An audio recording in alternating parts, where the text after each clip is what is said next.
Papayag ka ba kapatid na alam ni jowa ang password sa social media accounts mo? Iyan na nga po ang ating katanungan na sinagot na ng marami nating mga kapatid. Sabi ni Aula Chica, bukas ang FB ko sa laptop at 2 phones. Nabubuksan ng 3 anak ko at ni jowa. Wala kang dapat ipag-alala kung wala ka namang itinatago. Etong account din na gamit ko, bukas to sa mga phones ng anak ko. Nakakonect sa games nila kahit na may sarili sila mga FB. Saka nako, laging nagiging issue kasi yung password na yan kapag ka may kababalaghang nangyayari. Yun. Si Andeng Bongo, sabi niya, of course. Oo naman, Kuya Poy. Dapat may access siya. Wala naman kami parehong itinatago sa isa't isa. Ganun lang kasimple yun, and I thank you. Ayan, nag-thank you na eh. Si Rosalind Diaz, sabi niya, Kuya Poy, siguro para sa akin hindi pwedeng lahat ng social media accounts mo ay binibigay mo ang password mo sa jowa mo, ha? Naku, baka yan pa ang ikasira ng relasyon niya sa relasyon nyo sa kamag-anak niya at iba pa niyang kakilala sa media na yon na kung ano-ano ang kino-comment ni ganito at ni ganyan kahit hindi naman totoo. Depende na lamang sa kanila yan kung magkakasiraan sila. Kaya di may iwasan ng mga taong marites sa paligid. Ayan, hindi pa nga nababalitaan, alam na nila.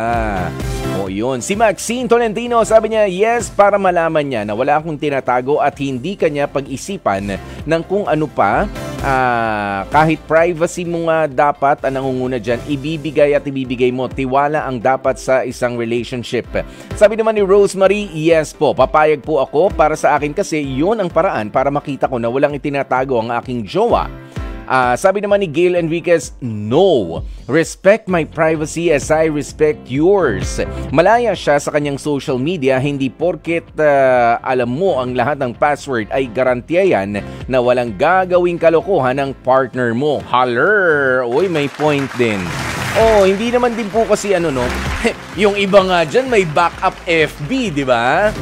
May backup FB, may backup na phone number, cellphone, kung ano-ano pa, Instagram, ganyan, nandun. Naku, may backup, lalo mo lang inilayo. Kumbaga, pinadama ka lang, pero yung pala, merong mga tago dyan.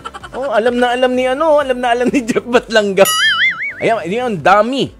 Kaya ho tinawag na dummy account yan. Dummy. Kasi nga, hindi lang isa, 2. Di ba? Dummy. Dummy account. Hindi lang dummy. Basta yun. Kapag gagawa talaga ng kalokohan yan. Sabi ni Enishi Campbell, easy. Hindi mahirap yan sa walang itinatago. Ayan, si Renny Boy Quejadas. Uy, welcome back si Renny Boy Quejadas. Sabi niya, no. As in, no. And I thank you. Pinahaba-haba mo pa, no. No lang ang sagot ni Renny Boy.